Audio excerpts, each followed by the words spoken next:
अगर आप ज़िंदगी में आगे बढ़ना चाहते हैं तो आप ये चेक करिए कि आपकी ज़िंदगी में आपको सलाह कौन दे रहा है, आपका एडवाइज़र कौन है।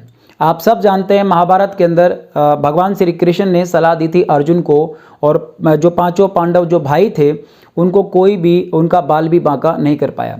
और दूसरी साइड पे मामा शकुनी ने सलाह दी थी दुर्योधन को, पूरा वंश खत्म होगा, पूरा परिवार मिट गया। सो इम्पॉर्टेंट चीज़ है कि आपका एडवाइज़र आपकी लाइफ में कौन है। मैं हमेशा एक बात बोलता हूँ कि दो प्रकार के लोग लाइफ के अंदर हमेशा फेल होते हैं।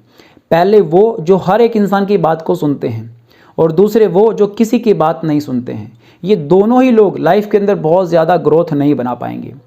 तीसरी कैटेगरी आती है जो कामयाब होती है, और ये कैटेगरी कौन सी है? ये ऐसे लोग होते हैं जो कामयाब इंसान की ही सुनते हैं, तब जाके ये लोग कामयाब होते हैं। क्योंकि हमारे हिंदुस्तान के अंदर हमें राय देने वाले, हमें सलाह देने वाले लोगों की कमी नहीं है।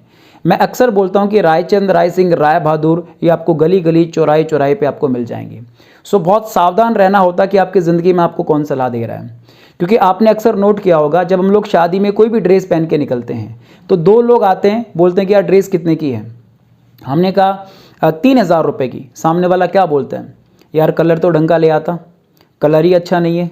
और मेरे को बोल देता यही वाली ड्रेस है ना, तेरे को मैं दिलाता 1,500 रुपये के अंदर। मतलब ऐसे हमें सलाह देने वाले बहुत सारे लोग मिलते हैं। एग्री करोगे बात के साथ? इट मीन आप सलाह ले भी नहीं रहे, फिर भी लोग आपको सलाह दे रहे हैं। और बहुत सारे लोग ऐसी सलाह मिलने के बाद अपने मोरल को, अपने मनोबल को डाउन कर लेते हैं। इसलिए मैं आपको ये चीज़ बोल रहा हूँ कि आपकी ज़िंदगी में अगर आपको आगे बढ़ना है तो आप जो लोग आगे बढ़ चुके हैं सिर्फ उन्हीं की सलाह मानिए। इस चीज़ के ऊपर मैं एक छोटी सी एग्जांपल आपको बताना चाहूँगा। एक छोटी सी स्टोरी है जिसको सुन के आपको बहुत ही अच्छे से क्लियर होगा कि हमें किन की बात सुननी चाहिए और किन की बात नहीं सुननी चाहिए।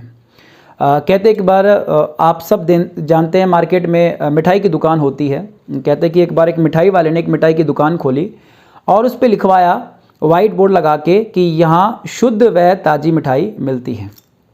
अब हिंदुस्तान में राय देने वाले बहुत हैं। एक राय बहादुर आए, मिठाई को टेस्ट किया, और मिठाई को टेस्ट करने के बाद इन्होंने दुकानदार को सलाह दी।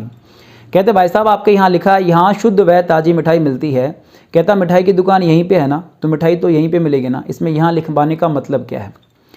अब दुकानदार के लिए ग्राहक एक भगवान होता है। दुकानदार ने उसकी बात मानी और यहाँ को पेंट करवा दिया, यहाँ को मिटवा दिया गया। तो वाइट बोर्ड पे क्या लिखा बच गया? शुद्ध व ताज़ी मिठाई मिलती है। एक और साहब आए, उन्होंने कहा कि दुकानदार को कहा कि भाई साहब आपको आपकी मिठाई पे भरोसा नहीं है क्या? दुकानदार ने कहा बिल्कुल है। कहते शुद्ध व ताज़ी वो तो खाने के बाद मालूम चलेगा, लिखवा क्यों रखा है? इसको पेंट करवा दो, इससे कोई मतलब नहीं निकलता। दुकानदार ने क्या किया? शुद्ध व ताज़ी को पेंट करवा दिया गया। वाइट बोर्ड पे क्या लिखा बच गया? मिठाई मिलती है। एक और साहब आए, उन्होंने बोला भैया मिठाई की दुकान में मिठाई नहीं तो कपड़ा मिलेगा। कहता दिख रही है मिठाई की दुकान है तो मिठाई ही तो मिलेगी ना, इसमें मिठाई का कोई मतलब नहीं है, मिठाई को पेंट करवाओ।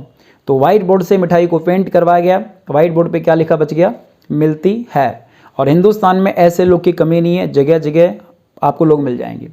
एक और साहब आए, उन्होंने देखा मिलती है वाइट बोर्ड पे लिखा हुआ है। इन्होंने मिठाई टेस्ट करी, मिठाई खाई, और इन्होंने भी बोला, कहते भैया दुकान है, मिठाई है तो मिलने के लिए रखी है, इसमें मिलती का क्या मतलब निकलता है? मिलती का भी कोई मतलब नहीं निकलता, मिलती को पेंट करवा दो। पेंट करवाया गया। वाइट बोर्ड पे क्या लिखा बच गया?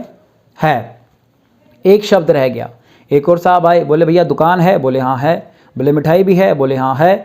बोले मिलती भी है? बोले हाँ है। बोले है तो है, फिर इसमें है का क्या मतलब है? बोले है को भी पेंट करवा दो। उसने है को भी पेंट करवा दिया गया। वाइट बोर्ड पे से वाइट बोर्ड पूरा साफ हो चुका था। कमाल तो अगले दिन हुआ। दुकानदार ने सुबह सुबह दुकान ओपन करी। एक साहब आए और मिठाई उन्होंने टेस्ट करी। उन्होंने चारों तरफ देखा, बोले दुकान भी शानदार है, मिठाई भी शानदार लग रही है। गलती से इस इंसान की नज़र भी वाइट बोर्ड पे पड़ गई। अब जो कि वाइट बोर्ड पूरा साफ हो चुका था, वाइट बोर्ड पूरी तरीके से मिटाया जा चुका था। अब लेकिन हिंदुस्तानी आदमी है, सलाह जब तक नहीं देगा तब तक चीज़ें डाइजेस्ट नहीं होती। इन्होंने भी सलाह दी दुकानदार को। कहता भाई साहब आपकी मिठाई बहुत अच्छी है, आपकी दुकान बहुत अच्छी है। कहता आपने तो वाइट बोर्ड भी लगाया हुआ है। कहता फिर इस पर लिखवाते क्यों नहीं हो? यहाँ शुद्ध व ताज़ी मिठाई मिलती है, लिखवाई दो। क्या समझे? मतलब क्या कि अगर आप लोगों के हिसाब से चलोगे ना ज़िंदगी में लिख पाओगे ना मिटा पाओगे। ज़िंदगी दोस्त आपकी है, अपने हिसाब से चलना, अपना फैसला रखना, राइट। फिर भी अगर फैसला लेने की ज़रूरत पड़े तो उस इंसान से फैसला लेना जो इंसान उस फील्ड के अंदर कामयाब है, उस फील्ड के अंदर वो टॉपर है। अब मेरे को बनना क्रिकेटर है, मैं पूछ एक्टर से रहा हूँ तो शायद मैं अच्छा फैसला नहीं ले पाऊँगा। बनना मेरे को डॉक्टर है, पूछ में रहा हूँ इंजीनियर से तो शायद अच्छा फैसला नहीं ले पाऊंगा। जिस फील्ड में मैं जाना चाहता हूँ मैं उस फील्ड के टॉपर लोगों से अगर मुलाकात करूंगा, टॉपर लोगों से अगर बात करूंगा, तब जाके मैं सही फैसले पे पहुंच पाऊंगा। एग्री करेंगे? सो उम्मीद है आपने जो मैंने मैसेज देने की कोशिश करी उसको समझा होगा, और अगर समझा तो इस बात पे काम करना, हो सकता है ये बात आपको काम आए। Right? So wish you all the very best. अगर ऐसे ही वीडियोस और देखना चाहते हैं तो हमारे इस चैनल को सब्सक्राइब करिए, और अगर ये वीडियो, अगर ये कहानी पसंद आई है तो उस कहानी को अपने दोस्तों को शेयर ज़रूर करिए, लाइक करिए, कमेंट करिए। एंड लास्ट के अंदर एक बात बोलना चाहूँगा, अगर ऐसे ही वीडियोस आपको देखने हैं तो हमारे इस चैनल को सब्सक्राइब करना ना भूलिए। So wish you all the very best. Thank you so much. All the best.